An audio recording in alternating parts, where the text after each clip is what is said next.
Today, we speak with one of my all-time favorite homeopathic heroes, UK homeopath Hilery Dorrian. I first learned about Hilery via some online lectures I did through CHE, Centre for Homeopathy Education, and then I've purchased every single one of her series of lectures which she has put on herself.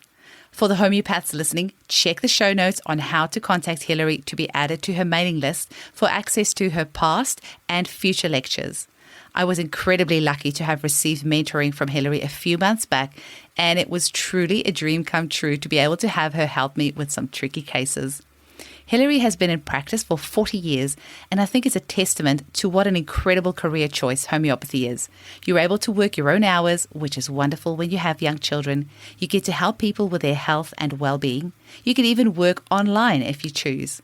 I really hope this episode will inspire many of our listeners to consider homeopathy as a great career choice. Enjoy the episode.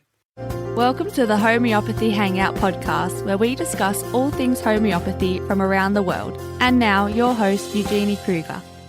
Hello, homies, and a very warm welcome to Homeopathy Hangouts.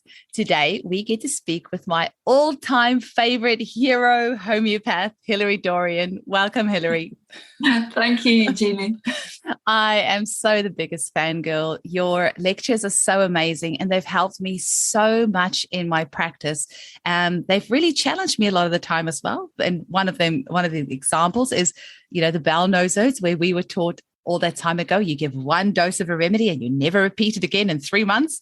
And then Hilery comes along and give it daily for 21 days. And my mind was blown. And now I give it for like 8 weeks and I don't even flinch. So you just have such an amazing way of making remedies come alive. So I wonder, Hilery, can you tell our listeners a little bit about how you first got introduced to homeopathy? Okay, yeah. A long time ago now, in 1978, I started my career I was at university doing something completely different, and a lecture was scheduled, an external lecture about acupuncture.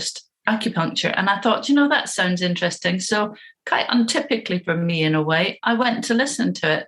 And it was like a light bulb had been switched on in my head. And I just I have to find a place to study that. This was the days before Wi-Fi, before you could type in, where can I start? And I had no idea where to start. And then I managed to track down a college in the south of England in Leamington Spa. And I got accepted for a place for the following year. So I started there in 78. And I qualified from there in 81. So I've been in practice for 40 years now, just over 40 years, in fact. And so I was practicing as a homeopath. And after a couple of years, I decided there was a little gap in my practice.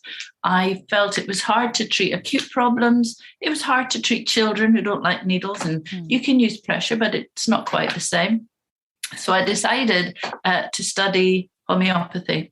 And when I studied homeopathy, I just fell in love with it, really. I like the process. I like the breadth of knowledge that's out there. I like the detective work. I like the more deep human interaction that's necessary. So it became my love, really. I did briefly go back and study Chinese herbs as well. But now my practice is probably 95% homeopathy. Some of my patients who've been with me since way back when, I will still do a bit of acupuncture for them. But I mostly now do homeopathy because I literally fell in love with it, and I've never fallen out of love with it. After 40 years, that's pretty amazing. After 40 years, yeah. Now, would you say there's a little bit of a crossover between traditional Chinese medicine and homeopathy, or maybe not a crossover, but the one can certainly draw on the other, right? Oh, absolutely. I guess the thing about them is that they're both energy medicines, and that sets them apart from orthodox medicine, even from herbal medicine, where we're using physical constituent parts.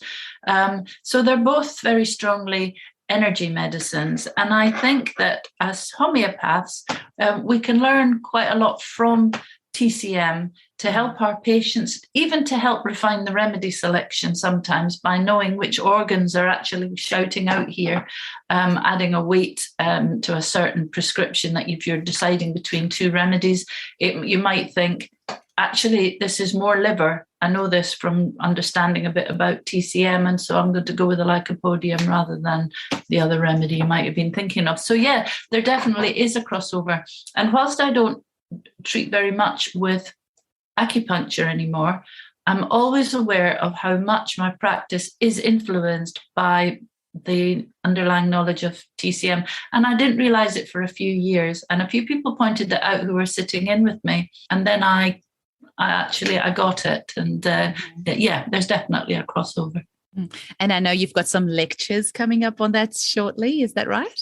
Yes, I have been. I'm going to be teaching early next year for Florida Society Conference. And so I've been meant to be doing the Florida Society Conference in person for a couple of years now, and we keep not being able to go because of COVID. And so we're going to try one more time next year. So it's been a little bit of a while coming. And once that has been done, then I'll probably make it available generally. But I want to keep it for them. I don't want everyone to have seen it and then not get such a successful conference. So I want to keep it under wraps until then. And I'm just spending a bit of time refining it, making it better, tidying it up. Amazing.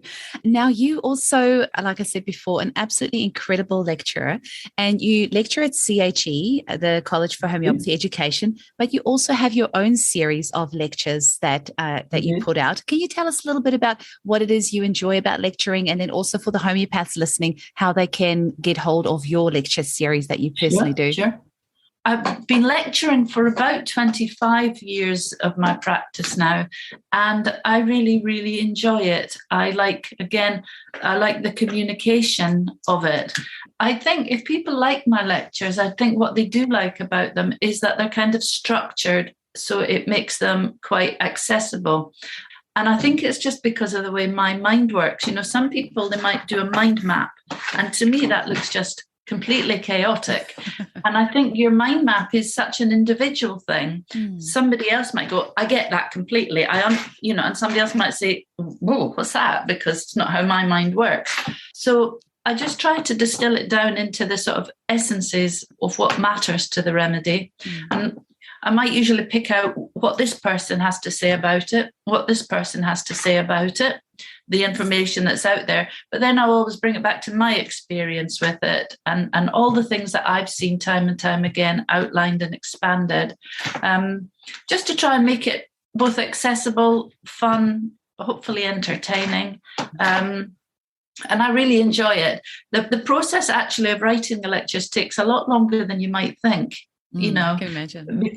And it helps me because I have to get all that information that I know I've got in there, but I have to get it into a good order that makes sense, that follows a nice trajectory, and add in some cases. So it takes quite a lot of time to get them prepared. But I really, really do enjoy doing it. And probably during lockdown, when I wasn't able to go up and do a lot of lectures, when work was mainly online and wasn't so busy because everyone was in a bit of a tailspin, I decided to amuse myself and hopefully other people by doing a few lectures. So I started doing a series of webinars, which has just grown and grown, and the audience for them has grown. And they're all up on Vimeo. At the moment, there's 4 free lectures, all the no-sodes at the moment. And I'm going to be doing another free lecture this year. We still have to do Medarinum and Tuberculinum and Basilinum. You've done Medarinum? I've done Medarinum. So yeah, because I remember the story of your daughter. That's right. And that's why I love your lectures, because you bring real stories into it and real cases, and that's why it gets stuck in your head. It's just the blue Smarties I remember. Yes, my youngest daughter. Yeah, so it's maybe Tuberculinum and Thuya, I think I'm going to do. That's them. So they will be in the free lectures. And then there's just a selection of subjects that are, I'm interested in, lectures on OCD, subject close to my heart because of my younger daughter. and women's problems, some expanded pictures of remedies, solanums, snakes. So yeah, and I'm adding to them. I plan to do sort of maybe 2 or 3 of the paid lectures every year, and maybe 1 or 2 free ones every year for everyone who's joined up. I really enjoy it. And I know you get people to email you, then they get added to your list. Yeah, anybody who wants to join can just email me. My email is just my name, Hilery Dorrian. I've got a bit of a weird spelling, which is Hilery with an E. So it's Hilery Dorrian, just at AOL.com. So just my name and AOL.com, and that's it. And if you email me and say, can I join up, I will send you a list of what's available and put you on the mailing list. And we'll have that email in the show notes as well. I just want to find out from you, have you got an all-time favorite lecture? Like, is there a topic that you've lectured on that has been a favorite for you? Oh, gosh, so many lectures. It's an interesting question, Eugenie, because there are some lectures that I think, I don't really like teaching this. And it might be because I don't feel my lecture's quite good enough, and I feel like maybe I'd like more time I don't know what it is that makes a lecture. I really like it. I guess it's lectures that from time after time people really enjoy, people laugh at a lot or recognize a lot or say, I love that, thank you. So maybe the ones that become favorites are the ones that work really, really well. I've got a few that I'm not so keen on doing. I teach for CHE, so I teach a lot of their lectures, and I like most of them, but there are some that I particularly like the lectures that I know that there's not that many people teach them. So the endocrine sarcodes, I enjoy teaching the endocrine sarcodes because I know often for people, they're remedies that they don't know a lot about, and wow, these are really, really useful remedies. And probably bowel nosodes because I love them so much. And I really like to get that message across to people. These remedies will transform your practice. So I really like to get that. So yeah, that might be my number 1, and the endocrine might be my number 2. But there's a lot of ones that I really enjoy teaching. Well, they happen to be the 2 that has transformed my practice the most, is the bowel nosodes. And just for our listeners, bowel nosodes, I say kind of like homeopathic probiotics. They're not, but that is the easiest way to explain it just to the general public.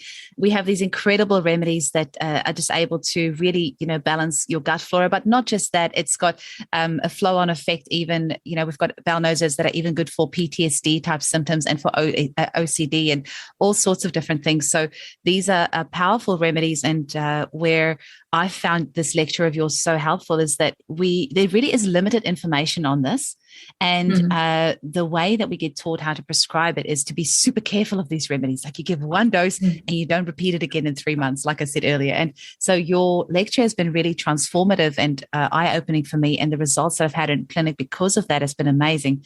But I'll tell you what, the endocrine lecture has been next level. So also for our listeners, we have homeopathic remedies that are made from the hypothalamus, the pineal gland, the pituitary gland, the anterior pituitary, estrogen, progesterone, all of these incredible substances, which can help you with absolutely anything from, actually milk in the breasts when you're not pregnant or breastfeeding. The anterior pituitary remedy, I've had such good results with that. And it's actually much more common than we realize, because since your lecture, that's now something, if I suspect that's the remedy, I'll ask somebody, do you happen to have milk in your breast when you're not breastfeeding? And they're like, oh, yes, I've never told anybody. And you give them this remedy and it goes away. Or pineal gland has been amazing. Here in Perth, we have what we call FIFO workers, fly in, fly out. And they do shift work and their sleep patterns are completely messed up. And you give them the pineal gland remedy and they sleep so well. So, it's lovely to hear, because that's ultimately why we do what we do. And it's really nice because sometimes when you're working in practice, you see the immediate effect of your remedies. Somebody comes back and they're like, wow. So it's very gratifying. When you're teaching, you get the gratification if the students have enjoyed it. But the reason why we do it, which is to help people in the world, is at a slight remove. So it's always really gratifying when somebody says, I really helped this person, or I got to a remedy that I wouldn't have got to, and this person was well. So it's lovely to hear that the remedies have been really out there helping people, because that is what it's all about. That's the purpose of disseminating the information, apart from to make a living, so that I can keep doing it. It is really gratifying to know that even with teaching, that you're still really helping people through the world. So it's nice to hear. Thank you. Mm-hmm. Well, this episode could very quickly turning into me just praising you for an hour, because I've said to you before, the work that you put out has helped me so much in my practice to be able to help so many other people. So it's just wonderful. Now, as a practitioner with 4 decades of experience, which still blows my mind because you look amazing, is how has your practice changed over the 4 decades? How has homeopathy changed over this time? I mean, it sounds like, it's probably a little bit different different and not. It's just we have so much more information these days. But how do you feel things have changed? In some ways, not at all. In the process, not at all. In the actual practice, maybe quite a bit. I would say that my patients nowadays are more well read about homeopathy and about health in general. My patients probably nowadays know much more about diet and the benefits of exercise, healthy lifestyles, and so on than maybe they did when I started. An example of when I started as an acupuncturist, if people said to me, "So what do you do for a living?" And I would say, "I'm an acupuncturist," they'd say, "Sorry, agriculture." I'll say, "No, not agriculture, acupuncture." Nowadays, even if people haven't tried acupuncture, everybody has heard about it. That's because since I started, we have the internet and the information that's at our disposal. So that's one thing, is I think people are a little bit more interested and educated about health matters. The process, which is, somebody comes in and you spend an hour talking to them, getting as much information as you can about a particular problem, their history, their family history, and their character, and all the things that we need to know. We're prescribing a remedy that kind of is a totality match as best as possible for all of those symptoms. And I guess that process will never change. What changes slightly for me with practice, I had a fairly classical upbringing in homeopathy, as I guess most people do. But I had a big influence from my friend, teacher, and mentor, the late, great Robert Davidson, who said that we must practice appropriopathy. That means that sometimes for patients, there's something else that's appropriate that isn't in what you do every day. And it opened my eyes to sometimes prescribing more than one remedy at a time. Now, this still causes some sort of level of shock and horror in very tightly classical communities. And I hate the animosity between the kind of classical and other people who might call them practical. I don't really call myself anything because I just do what I do. But sometimes we do get really good results I'm always looking for the totality prescription, but nowadays I might be more likely to add in maybe a thyroid daily to support the thyroid, a sarcode or a nosode, or something that's going to do some drainage, support some underlying systems that need supporting. I believe that way we get slightly faster results, not better results, but the benefit of that is that people have limited money, they have limited patience, and it's not that the classical on its own works any less well. We get there in the end, but just that sometimes by the addition of, say, Thyroidinum 6C in a certain patient, you might say they'll come back and they'll feel, so many changes.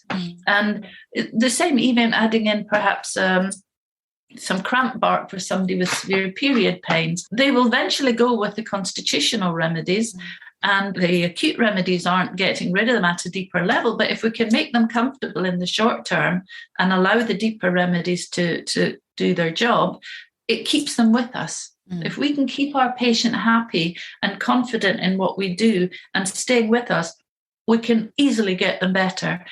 But healing is a process. It takes a long time. It might be a couple of years before somebody is properly better. And if they drop out after 2, they feel, waste of money. We feel undervalued. And it's just not nice for anyone. So it's really good to be able to kind of keep your patient by understanding what's going on, supporting them as best as we can, both with the constitutional remedy and sometimes another support remedy. So that, I would say, is maybe the biggest change over the years, is that not quite polypharmacy, as I'm not throwing remedies at a patient, but the idea of looking at some physical supports along with the constitution probably has crept in. I would say maybe that's the biggest change. Being able to do it online, that's another more that recent. Helps. And what's your longest standing patient that you've had? Oh, I've got loads that have been with me since almost the month or two that I qualified way back when. That's amazing. I've had some lovely, and what's nice is that I've got some really lovely, very, very old patients in their sort of 90s who've been with me since then, who I've seen them since they were younger than I am now. And that's nice. And the other thing that's nice is that I have the babies that I used to treat.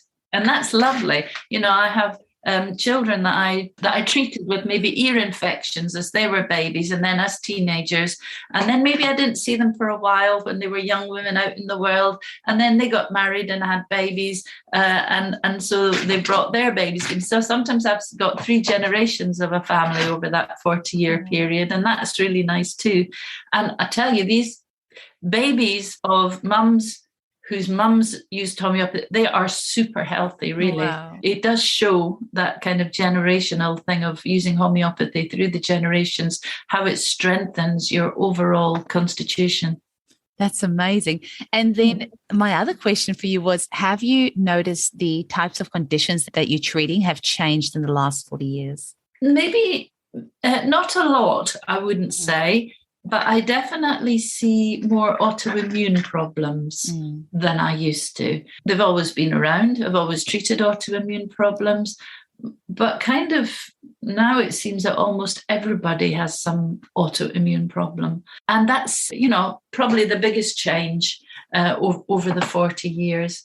As I say, we've always seen it, and there was always certain types that were common. But yeah, it just seems that now that would be one of the biggest changes. And I do think that as homeopaths, we tend to see people who are a bit educated about their health. They know about homeopathy. They're willing to pay to come and see a homeopath.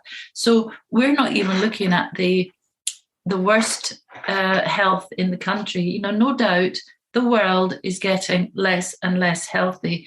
For the people who are less educated about diet and exercise, who live off fast foods, who will immediately turn to a statin if they've got high cholesterol, instead of maybe thinking, right, I'll change my diet, do something about it, change my lifestyle, and see if I can get it down naturally first.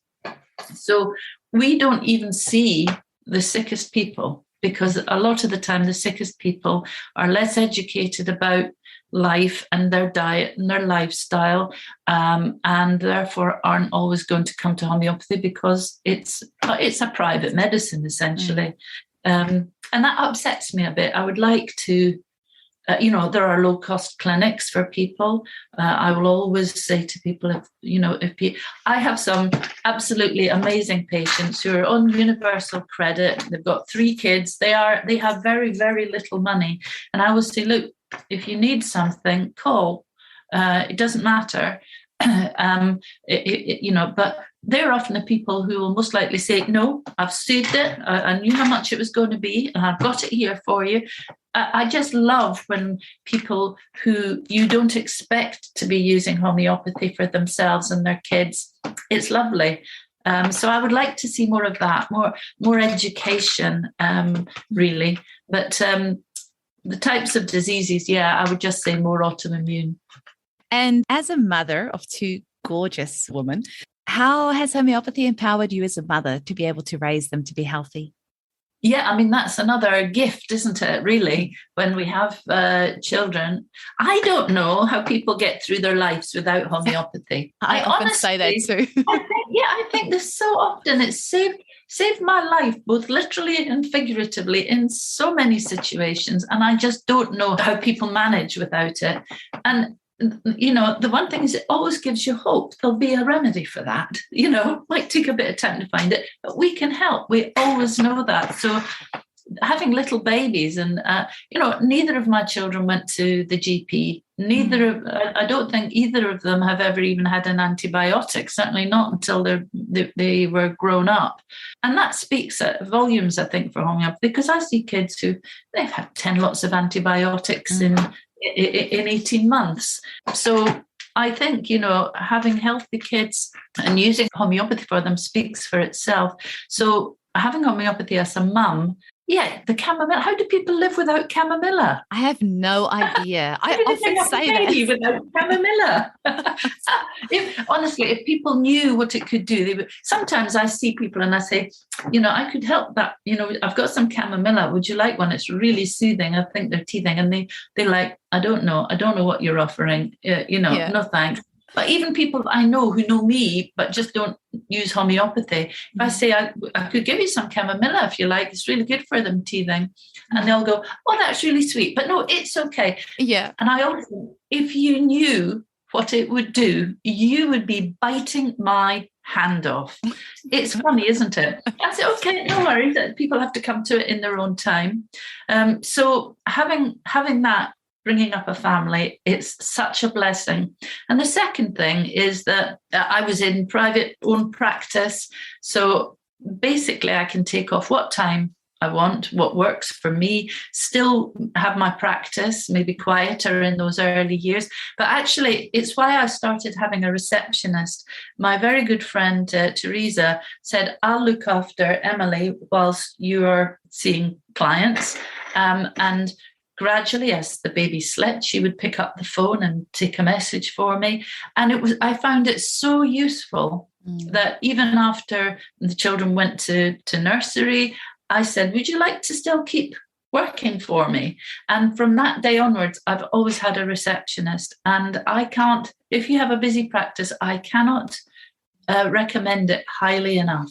I couldn't do half of what I do without my support network behind me. They are just so brilliant. And, they will send out remedies. They deal with all the appointments because they're all homeopaths themselves. They can take an acute case on the phone for me. They just allow me to do more than I could if they weren't there. And that came out of working around a family, really. So, as a mum, it's been a blessing in so many ways.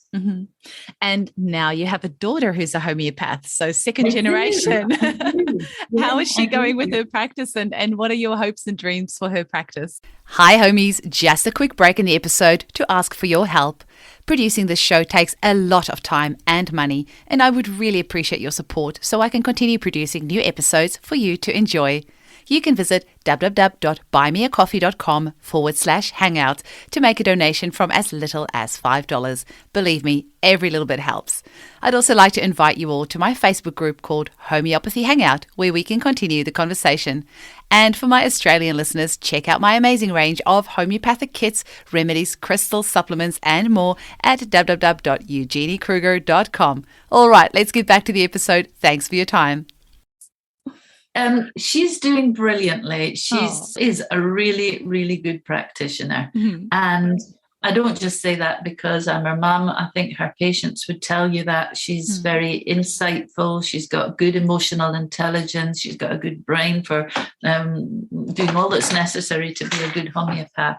And when she told me, 6-7 years ago now, Mum, I'm not really keen on what I'm doing. I'd like to do something that makes a bit of a difference. And I said, okay, what are you thinking of? And she said, I'm thinking about homeopathy. I said, oh, brilliant. I said, well, come up to CHC one day, sit in, have a look, see if you think it's for you. And she did. And she said she wanted to study homeopathy. And I said, come and sit in with the college at CHC, see if you like it. So she did that for the weekend. And she absolutely loved it. She really, really enjoyed it. And that started her on that journey to practice. And now, because I'm semi-retiring, I'm not taking on new clients. And so the new clients are seen by 2 homeopaths who work very closely with me, one of them being my daughter.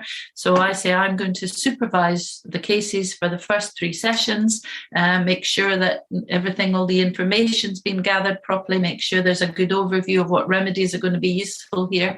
And it works really well. And Yeah, she's going to be great. And people say to me, "Oh, you must be really happy that she's a homeopath."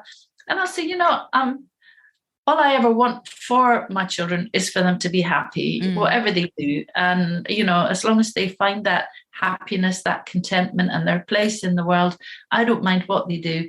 But it is nice to have a homeopath in the family. And, when we chat, we can do the homeopathic shorthand, she was a bit of a platina. So I had to, other people say, what does that mean? You don't need to don't need to explain. So we have that homeopath, or you can just, somebody who's, acting up, you can just go, like a podium. It just gives you a shorthand, and it's nice. It's good, and it's just nice that, because it's in her blood. She's been a homeopath for years. Her dad's a homeopath, not my husband, who's her stepdad, but not Ian Watson.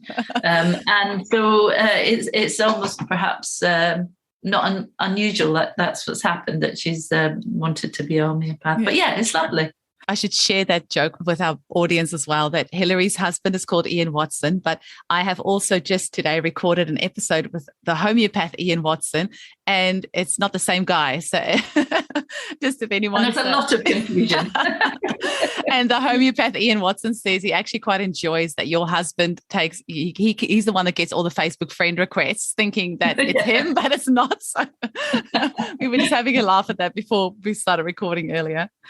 So Hilery, I wonder, have you got actually, I've got a question here for you.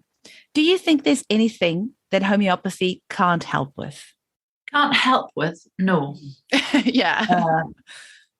Because we help on so many different levels. There are some problems that are surgical problems. They have to be dealt with surgically. It might be somebody's spinal realignment. It might be an accident. It might be an appendix.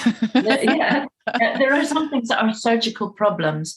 Now, if we were out in the middle of nowhere with no resources for surgery and only homeopathy, I like to think that perhaps in your situation, we would have got on top of it and not lost you. But we don't have to take those risks. We have surgery there, and sometimes it's the best resource. And as homeopaths, I think that it's good not to be too militant about people being, we want everyone to have the choice to understand that people have their own intelligence, they know their own body, they know their own needs, they've often done a bit of research, and if that's what they've decided is right for them, who am I to say it's not?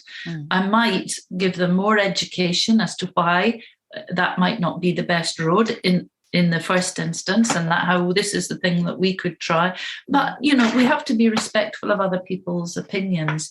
I don't usually find that ordinary medicines get in the way of my prescriptions. And the best way for people to start to think they maybe won't take the ordinary medicines is to get them so much better that they think, this really works for me. Maybe I'm going to tackle this, it might be statins. I want to tackle their cholesterol without taking a medication anymore. So I don't take people off their medications by and large. And I don't tell them not to take them. I might say, well, we probably can help so that you might not need to. But there are situations where people need orthodox medication and that we can't take them off, and that they need surgery. But can we help them? Always, whether it's helping them recover after surgery, whether it's helping them with their anxiety about the state they're in or their pain levels. So a lot of the time we're looking for a kind of cure, if you like, of some underlying chronic disease, whether it be eczema or asthma. And fantastically, as homeopaths, we very often get that. And it's interesting as well, when my daughter first qualified, a patient who I couldn't take on asked if Emily would see her. Through one of my patients, she said she's very, very sick. She's got cancer. She can't do anything. We just hoped that she'd be able to have one last holiday in New York, which is where some of her family, I think, are. And Emily said, oh, my goodness, that's quite a big case to take on. I said, look, it's a case. It's no different to any other case. You look and you find the similarities and you prescribe on the totalities. I said, you only, with cases like this, you have to be prepared. Sometimes the patient is going to die.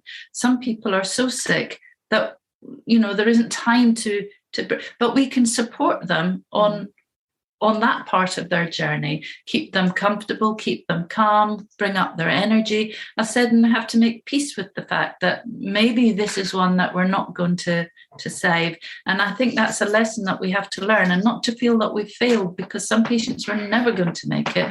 But what we've done is make their transition easier, make that part of, and patients will always say, thank you for everything you did for my mum. So she took the patient on. And I actually asked her this morning, how's your patient? She said, absolutely fantastic. Now, that's 4 years ago that this lady was wondering whether she could have a final holiday in New York.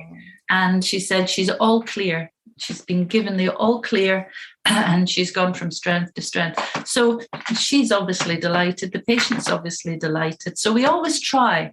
We always have that view. Yes, of course I can help you. Quite how far I can help you has yet to be seen, because we're all individuals and we all have underlying issues that we live with.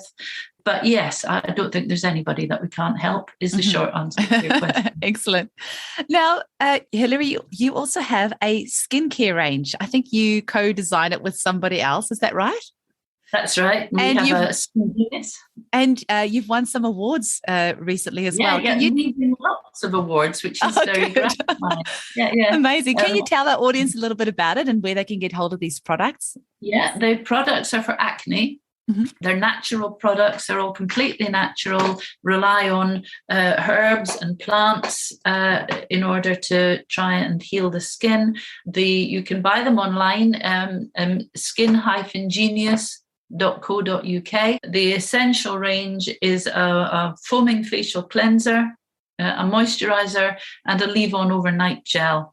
Great for teenage skins. It also, we have discovered, really by serendipity with mums using their children's products, that it's brilliant for acne rosacea. But it's not true acne where you have it's actually a vascular problem. But the leave-on gel is also brilliant for rosacea. So yeah, that's just a little. I had a skincare company for a long time with my friend and fellow homeopath Jonathan Stalick. We sold that company that was making eczema products, and after a few years, one of my friends approached me and said, I'd like to do this. Will you help me? She does most of the work, to be fair. I help with the formulas, and so Skin Genius, and that's a nice little diversion. That's excellent. I have one more question for you. So it feels like there's a bit of a resurgence in homeopathy. And I don't know, maybe it's in my little microcosm here in Perth where, we've got a group of 800 plus mums who are all passionate about homeopathy. We've got our little group and these mothers are just so empowered and using homeopathy to do amazing things with their kids. And now many of them are going on to study homeopathy. There's a group of about, 7 or 8 of them now who are studying it. Now, you were very young when you started studying homeopathy, and Emily was also very young when you started. Most homeopaths have usually, most of us discover homeopathy through our kids, and then by the time you get to study, you're usually in your mid-30s or sometimes 40 or even later. And sometimes I think that's a good thing because it always feels like you need a little bit of life experience behind you.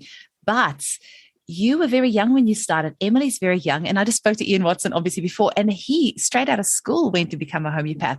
Yeah. So what would you say to somebody who's really young, was wanting to get into homeopathy as a profession straight from school? I would say that you refine and you change and you expand your consciousness and your abilities as you grow. But there's something really lovely about starting young and growing with the process. Yeah, I was 19 when I started. Emily probably was 25 when she started. And Ian Watson straight out of school. Whereas a lot of the people I was at college with were in their 40s or 50s and even in their 60s. There's no age bar to homeopathy. I think good homeopaths are people who have a good emotional intelligence and are able to listen and empathize, and work out what is going to be helpful. And there are people with good emotional intelligence and empathy at every age. So youth doesn't bar you from being a person who can listen and understand. We may not have been there in our lives, but it doesn't mean that we can't understand it. There are situations that I've never been in my life yet, but it doesn't mean that I wouldn't be able to understand how it might have felt. My job isn't to know how it felt, because how I think it might feel isn't necessarily how it feels for this person. Our job is to find out how they felt. We can all find that out. In fact, I sometimes think that this is something that homeopaths might do if they don't take a good enough case, is, there was a grief. And they're immediately thinking Matron Muir or Ignatia, their father died. When I say to students, so Ignatia, why? Well, her father had just died. I said, and how did she feel about that? Well, I didn't ask. So I say, when you have a timeline and you know what happened to them when they were 13, 17, 21, 20, you know what happened to them all the way through their lives, but you don't know how they felt about any of it. So you're prescribing for yourself. You're prescribing for how you would have felt in those situations. My father died and I was in a terrible, I said, he might have beaten her senseless. She might have thought, great, I've got rid of the old bugger. We don't know unless we ask, So our experience is understanding how a situation might feel because we've been there. But if we're not careful, we can impose our own view of what happened. Whereas when you're young, you maybe don't have that because you haven't been divorced. You maybe haven't lost a parent. You maybe haven't had a child. So you're not putting imposing your own view on it, and you're less likely to be prescribing for yourself and fully prescribing for the other person. Just a thought. So I think there's advantages at every age, when you do have experience, when you know how to deal with something, when you're not embarrassed by grief or by sexual stuff, or, there's things that come with experience, but that doesn't mean that there aren't some brilliant things that you have from starting young. I love that you've said that. That's so great. And I just want to check, Hilery, is there anything else that you want to bring across to our audience, and also anywhere else that they can get hold of you? We've got the email address that I'll put in the show notes for any homeopaths who are interested in your lectures. There's Skin Genius, if anyone wants to get hold of those products. Anything else that you want to promote to the general public? If anybody wants to see any of our wonderful homeopaths under my supervision, I can give you the clinic number, which they can ring, leave a message. Somebody will always get back to you. And that is, if you're out of the UK, 0044 1342 836985.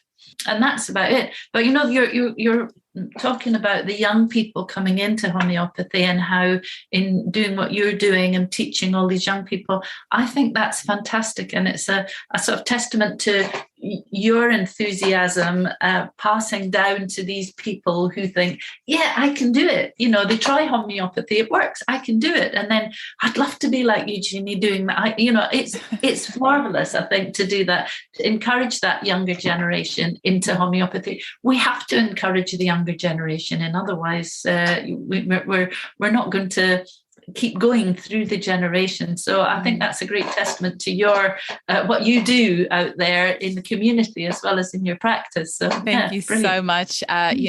My son is 10 and my daughter is 7, and she's been saying since she was 5 that she's going to be a homeopath and work with me. But she said she wants to be an animal homeopath, and on the weekend she's going to be an artist. So they are what started already. Yeah.